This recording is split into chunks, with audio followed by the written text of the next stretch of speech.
आइए देखते हैं योगी आदित्यनाथ जी के कुछ धाकड़ इंटरव्यूज। सामने कोई मानव होगा तो उस मानव को आप ये मान सकते हैं कि आपने एक थप्पड़ मारा, दूसरा थप्पड़ भी सहन कर सकते हैं। लेकिन अगर सामने दानव है तो अगर मारना एक हाथ से मारता है, दूसरा हाथ से उसका जवाब भी दीजिए। मैं एक सन्यासी हूँ। अगर हमें शास्त्र का प्रशिक्षण दिया गया तो शास्त्र के साथ साथ शस्त्र का भी।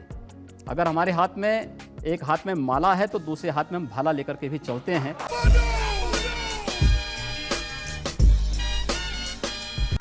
गुरुदेव रविंद्रनाथ टैगोर ने एक बात कही थी। उन्होंने कहा था अगर भारत को समझना है,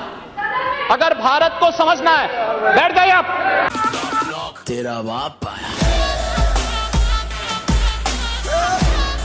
हम कहना चाहते हैं जिन्हें पाकिस्तान प्यारा है वे पाकिस्तान में जाएं।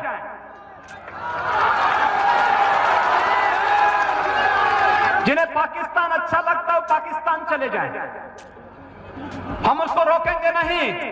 अगर वो चाहेगा तो उसको जाने का किराया भी मुहैया करा देंगे। यह देश पहले वो माया बाजार था, औरंगजेब के समय मियां बाजार हो गया।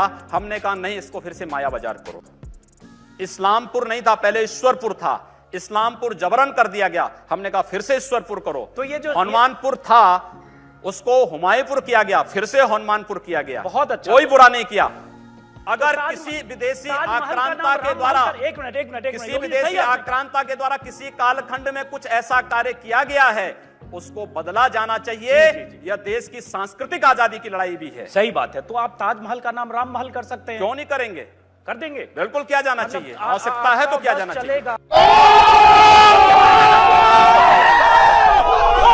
आप फकीरी लाइन हैं तो आप दुनिया में क्यों पड़े हुए हैं? आप पहाड़ों में जाके तपस्या क्यों नहीं कर रहे? फकीर को चाहिए क्या? कौमी पक्ष चाहिए।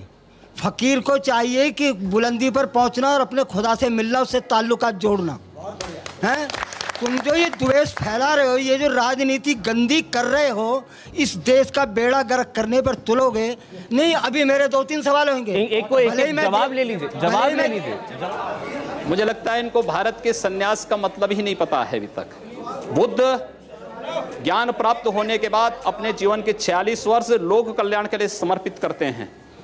इस देश के अंदर ऋषि परंपरा राष्ट्रीयता के लिए समर्पित रही है और हम भी भारत की इसी राष्ट्रीयता को समर्पित होकर के राजनीति को एक मंच बना करके कार्य कर रहे हैं। जहां पर भारतीय राष्ट्रीयता का गला दबाने का कार्य हो रहा है, उन गला दबाने वालों को दरकिनार करने के लिए उस मंच के रूप में हम लोगों ने इस राजनीति को स्वीकार किया है।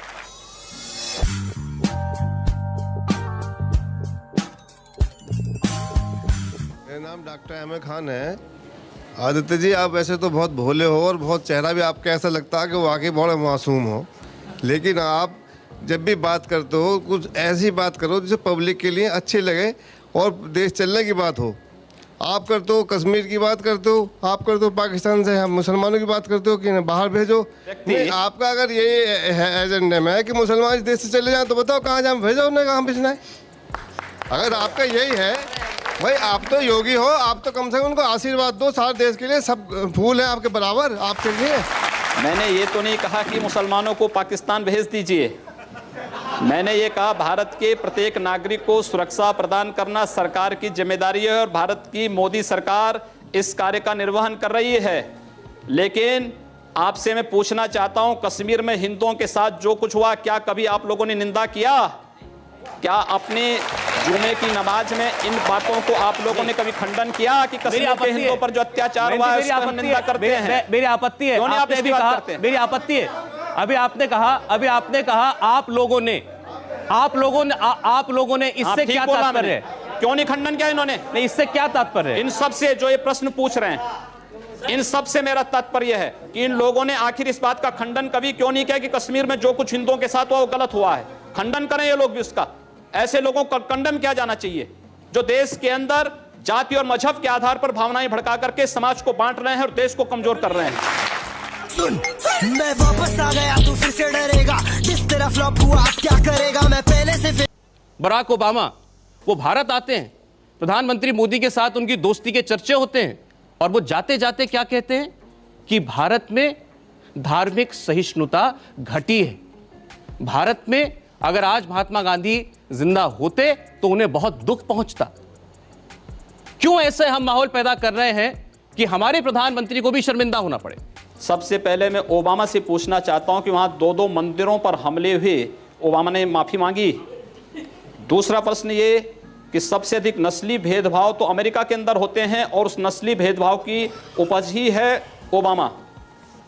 दूसरा ये कि भारत के अंदर हिंदू अगर नस्ली भेदभाव में विश्वास करता या मजहबी या मजहब के आधार पर या धर्म के आधार पर बांटने में विश्वास करता तो 1947 में ही आर पार हो गया होता।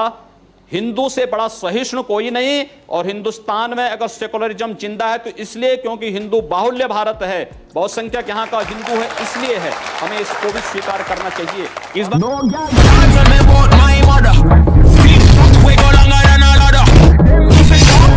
लोग कहते थे राम मंदिर के मुद्दे पर अगर फैसला हुआ खून की नदियां बहेंगी। मैं कहता था देखो भाई, कुछ एक मच्छर भी नहीं मरने वाला है, कुछ नहीं होगा। न्यायालय मेरिट के आधार पर फैसला करे, फैसले को लागू हम करेंगे। और किसी के माई के लाल पे हिम्मत है उत्तर प्रदेश में उपद्रव करके दिखा दे। तेरा बाप आया। महाबंदी के नाम पर पूरे देश को आगजनी की चपेट में झोंकने का प्रयास किया है, यह अस्वीकार्य है। और उत्तर प्रदेश में इस प्रकार के तत्वों के साथ हम सख्ती से निपटेंगे। इस हिंसा में लिप्त प्रत्येक तत्व की प्रॉपर्टी को जब्त करेंगे और उस जब्त से सार्वजनिक संपत्ति को हुए नुकसान या कहीं पर पब्लिक प्रॉपर्टी को जो डैमेज किया गया है, इसकी भरपाई भी हम उन सभी उपद्रवियों से करेंगे, क्योंकि सब चिन्हित चेहरे हैं। अगर सामने से गोली चल रही है तो पुलिस को पूरा अधिकार है कि गोली का जवाब वो गोली से दे। उन चेहरों को चिन्हित करो, कौन समाज में ऐसे नकारात्मक तत्व हैं। सुधरेंगे अच्छी बात है, और नहीं सुधरेंगे तो स्वाभाविक रूप से उनको जहां की यात्रा करनी होगी वहां की यात्रा भी करनी। तेरा बाप आया। देखिए, संविधान पर प्रश्न और इन संवैधानिक संस्थाओं पर प्रश्न वही उठा रहे हैं जिन लोगों ने देश का विभाजन किया था। आदतें सुधरती नहीं है बहुत जल्दी, उनको सुधारना पड़ता है। डॉक्टर एपीजे अब्दुल कलाम को जब माननीय अटल बिहारी वाजपेयी जी ने राष्ट्रपति के लिए खड़ा किया था, सबसे पहला सांसद था जिन्होंने समर्थन किया था। भारत का मुसलमान डॉक्टर एपीजे अब्दुल कलाम बने, शाहनवाज हुसैन जैसा बने, पहला व्यक्ति रहूंगा जो समर्थन करेगा। लेकिन अगर यहां पर कोई ओसामा बिन लादेन को और औरंगजेब जैसे दुर्दांत लोगों को अपना आइकॉन मान करके भारत के अंदर पाकिस्तान का झंडा लहराएगा, तो फिर उनके उन विषैले फनों को सख्ती के साथ कुचलने के लिए भी सबसे पहले योगी आदित्यनाथ। यकीनन अगर भारत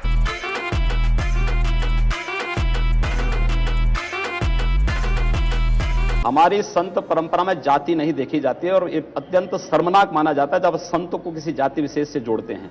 मैं एक हिंदू हूं और एक योगी के रूप में अपनी भूमिका का निर्वहन कर रहा हूं।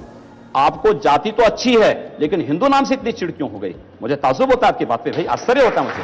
मैं हिंदू की बात करूं तो बुरा, और आप जाति की बात करें, मेरी पूरी परंपरा को जाति से जोड़ेंगे तो वो अच्छी बात है, ये गलत बात है।